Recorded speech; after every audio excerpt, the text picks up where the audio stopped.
नीरा आर्य का जन्म 5 मार्च 1902 को उत्तर प्रदेश के बागपत जिले के खेकड़ा नामक कस्बे में हुआ था। नीरा आर्य प्रतिष्ठित व्यवसायी सेठ छज्जूमल की पुत्री थीं।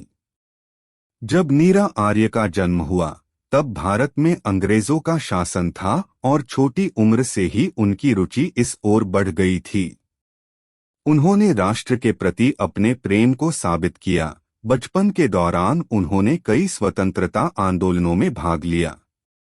नीरा आर्य के पिता को जल्द ही अपनी बेटी के लिए एक उपयुक्त रिश्ता मिल गया और उसकी शादी ब्रिटिश भारत में एक जांच अधिकारी श्रीकांत जयरंजन दास से कर दी गई।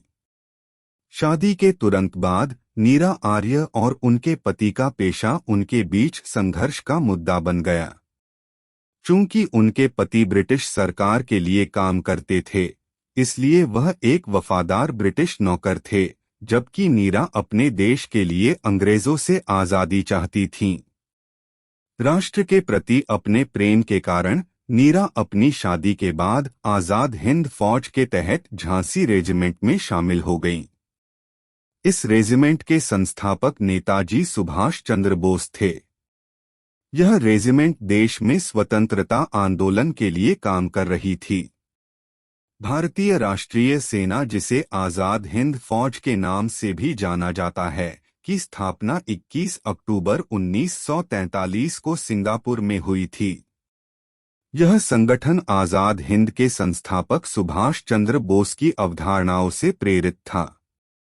भारत से ब्रिटिश साम्राज्य को उखाड़ फेंकने के लिए पहली बार 1942 में मोहन सिंह के नेतृत्व में सेना का गठन किया गया था।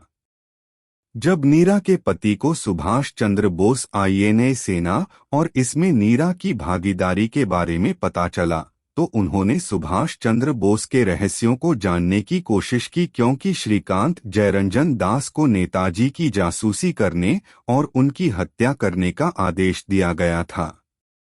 दूसरी ओर नीरा से सच्चा राष्ट्रवादी बनने और किसी भी कीमत पर आज़ाद हिंद फौज और नेताजी सुभाष चंद्र बोस को बचाने का वादा किया गया था।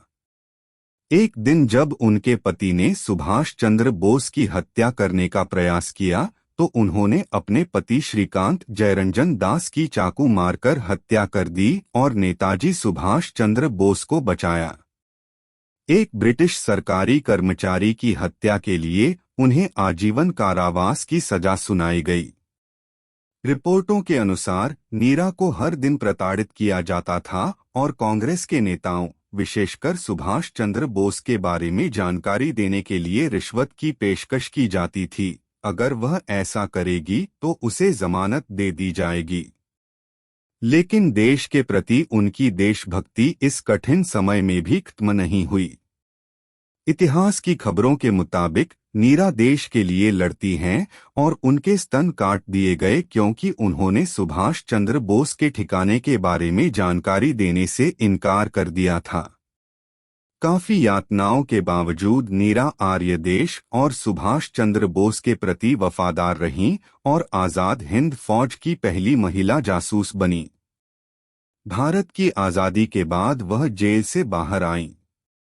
उन्होंने अपना शेष जीवन हैदराबाद में फूल बेचते हुए बिताया।